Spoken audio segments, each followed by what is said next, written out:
नमस्कार दोस्तों, आज हम आपको सुनाएंगे सास बहू की मज़ेदार कहानी। दोस्तों, ऐसी ही चटपटी कहानी सुनने के लिए हमारे चैनल को सब्सक्राइब कर दीजिए ताकि हम आपको अच्छी कहानी सुना सके और आप सुन सके।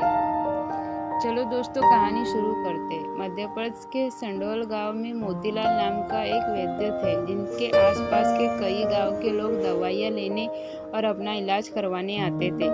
मतलब वे गांव के बहुत प्रसिद्ध डॉक्टर थे। सभी उन्हें वैद्य जी कहकर पुकारते थे।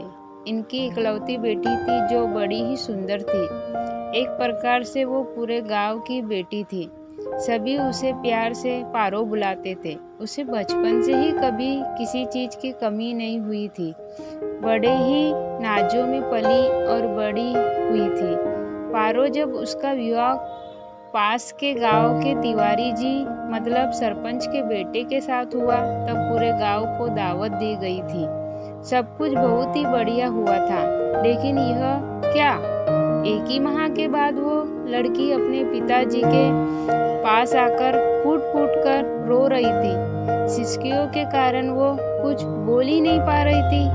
पिताजी के बहुत पूछने पर उसने बहुत देर बाद बोलना शुरू किया और बोला, पिताजी, मैं उस घर में फिर कभी नहीं जाऊंगी। मैं आपके पास ही रहूंगी। ऐसा बोलकर वो फिर जोर जोर से रोने लगी। पिताजी समझदार थे। उन्होंने अपनी बेटी के सिर से हाथ फेरते हुए बोले, कोई बात नहीं बेटा, तू आराम कर, हम बाद में बात करेंगे। और बेटी की माँ को इशारा करते हुए कहा, इसे कुछ खाने को दो और संभालो। शाम को हालातों को समझते हुए पिता ने पूछा, अब बताओ क्या हुआ, क्यों नहीं जाना चाहती हो अपने ससुराल? बेटी ने बताया, पिताजी, मेरी वो सास नहीं, दुश्मन है मेरी। सुबह से शाम तक वो केवल मेरे ही पीछे पड़ी रहती है। पूरे गांव में मेरी बदनामी कर रखी है। वो हमेशा मुझे गालियाँ देती है और कहती है, तुझे यह नहीं आता, तुझे वो नहीं आता। न जाने तेरे माँ बाप ने क्या सिखाया है। वो अनपढ़ बुढ़िया मुझे सिखाना चाहती है।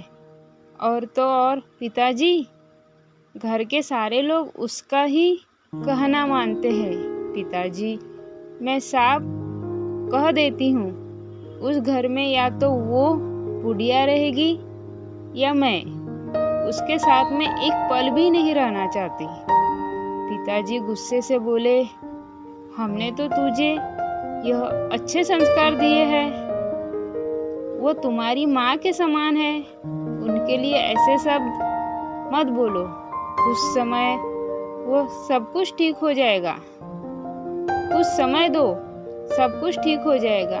बेटी ने कहा, पिताजी, मैं एक शर्त में वहां वापस जाऊंगी। पिता ने कहा, वो शर्त क्या है?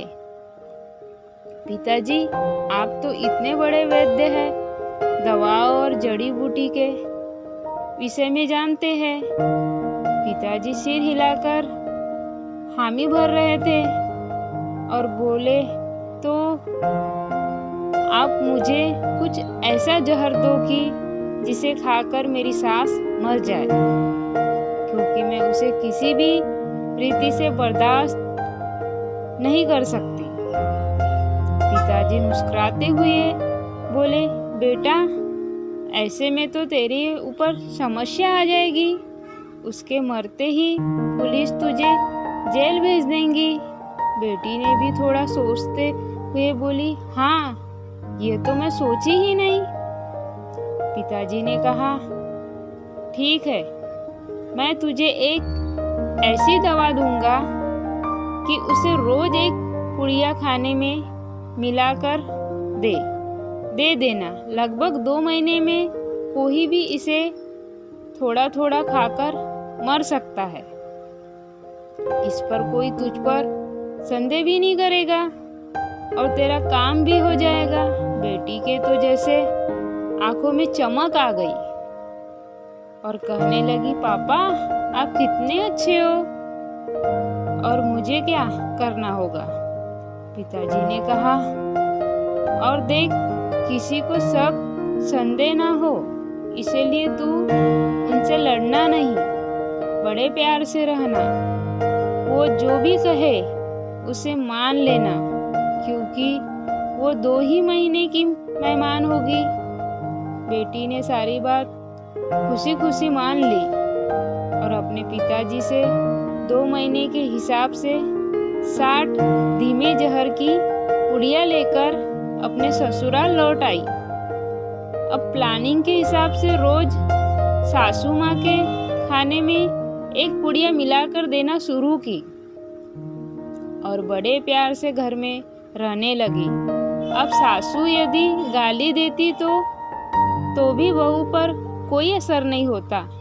वो बहुत प्यार से जवाब देती। लगातार 1 माह तक बहू के अच्छे व्यवहार के कारण सास का भी मन बदलने लगा। अब वो अपनी बहू को गाली बकना बंद कर दी और उसे बिना बात के चिल्लाना भी कम कर दी। बहू को भी लगने लगा अब तो कुछ ही दिन की मेहमान है मेरी सासू माँ, इसीलिए उसकी और सेवा कर लेती हूँ। इसीलिए वो रात को सासू के पैर भी दबाने लगी और सिर पर तेल भी मल देती थी। अब तो सासू माँ सारे गांव में कहते नहीं थकती थी कि बहू हो तो मेरी बहू जैसी, और वो अपनी बहू को अपनी बेटी से भी बढ़कर प्यार करने लगी।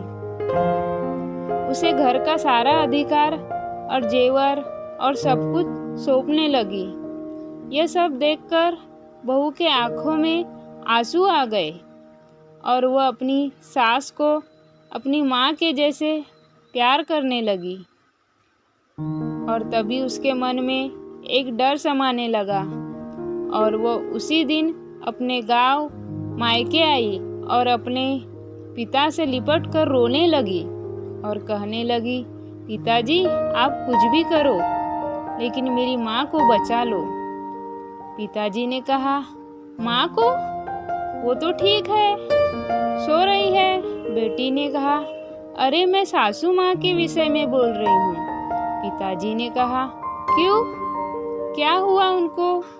बेटी ने याद दिलाया, अरे पापा, आपने जो जहर दिया था उसे खिलाते हुए 1 माह से ज़्यादा हो गया है। 15 दिन बाद वो मर जाएंगी। मुझसे बहुत बड़ा गुनाह हो गया है। मैं अब उन्हें मारना नहीं चाहती। आप कुछ भी कीजिए और उस जहर का तोड़ दीजिए। कुछ ऐसी दवा दीजिए ताकि उस जहर का असर खत्म हो जाए। वो रोए जा रही थी और पिताजी जोर जोर से हंस रहे थे। बेटी को कुछ समझ नहीं आया, पिताजी हंस क्यों रहे हो? तब पिताजी ने कहा, बेटा चिंता मत कर, उन्हें कुछ नहीं होगा। मैं जानता था तेरा दिल बहुत अच्छा है, तू किसी को मार नहीं सकती। मैंने जो पुड़िया तुझे दी थी वो तो काला नमक और जीरे का पाउडर था जो स्वास्थ्य के लिए लाभदायक है। देख बेटा, ये दुनिया ऐसी ही है। हम जैसा इस दुनिया को देते हैं वैसा ही प्राप्त करते हैं। यदि हम दूसरों को नफरत देंगे तो नफरत ही पाएंगे। यदि हम लोगों को प्रेम देंगे तो वापस में प्रेम ही पाएंगे। बेटी चुपचाप खड़ी खड़ी आश्चर्य से अपने पापा की बुद्धिमानी भरी बातें सुन रही थी और आंसू बहा रही थी। ये आंसू खुशी के थे। विश्वास करते हैं कि आपको सास बहू की मज़ेदार कहानी पसंद आई होगी। कृपया अपने कमेंट अवश्य लिखें ताकि हम ऐसी ही और भी हिंदी कहानी लिख सकें और आप सुन सकें। धन्यवाद दोस्तों, हमारे चैनल को सब्सक्राइब कर दीजिए।